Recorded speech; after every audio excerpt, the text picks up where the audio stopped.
वारे खे भी लाड़काने में जेके भी गिलाज़त जा शराब खाना आहिनि, ये पेशाब जा मरकज़ आहिनि, इन्हनि जे हलाईंदड़नि खे इन्हनि जे सरपरस्तनि खे, इन्हनि जे डायरेक्ट ऐं इनडायरेक्ट जेके मालिक आहिनि, जेके सिंध हुकूमत में वेठल आहिनि, उन्हनि खे चवां थो पंहिंजो क़िबलो दुरुस्त कयो।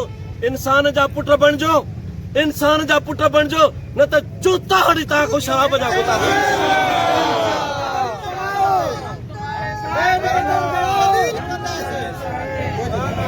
हे लाड़काणो कंहिंजे पीउ ॾारे जो न आहे। लाड़काणे खे कंजर खानो बणाइण न ॾींदासीं।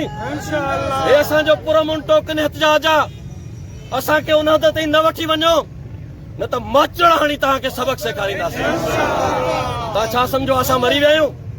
शहीद ख़ालिद महमूद जा पोइ लॻे मरी विया आहिनि, राशिद महमूद जा कारकुन मरी विया आहिनि।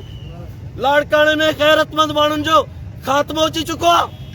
तव्हां उठ जा पुट आहियो, जेकॾहिं ॿीहर गुतो खोलियो त सिर सां सिर वॼाए छॾींदासीं। छा को हया आहे, को शर्म आहे?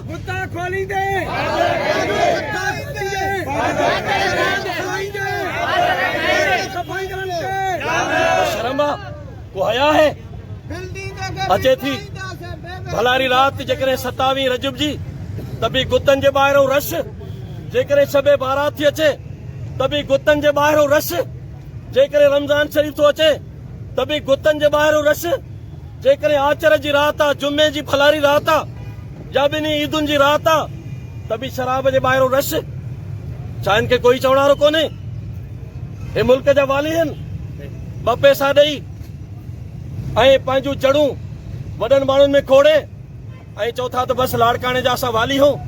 तव्हां लाड़काणे खे कंजर खानो बणाईंदव, तव्हां लाड़काणे खे शराब जी मंडी बणाईंदव, तव्हां लाड़काणे खे मंशियात जी मंडी बणाईंदव, तव्हां लाड़काणे खे फहाशी जी मंडी बणाईंदव, तव्हां लाड़काणे जे माण्हुनि खे बेहया ऐं बेगैरत बणाईंदव, तव्हां लाड़काणे जे नौजवान नस्ल खे बर्बाद कंदव।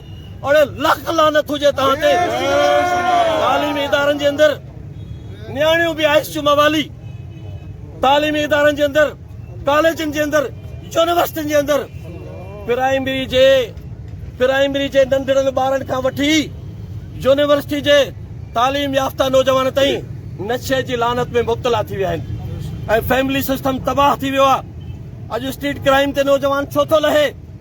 मंशियात जे करे, पंहिंजे मंशियात जे पूराए जे लाइ उहे स्ट्रीट क्राइम जो रुख कनि था। तव्हां हाफ फ्राई ऐं फुल फ्राई त कयो था, लेकिन तव्हां जेके पुलिस जे सरपरस्तीअ में, जेके इंतज़ामी अमलदारनि जे सरपरस्तीअ में जेका मंशियात थियल उनखे छो नथा बंदि कयो?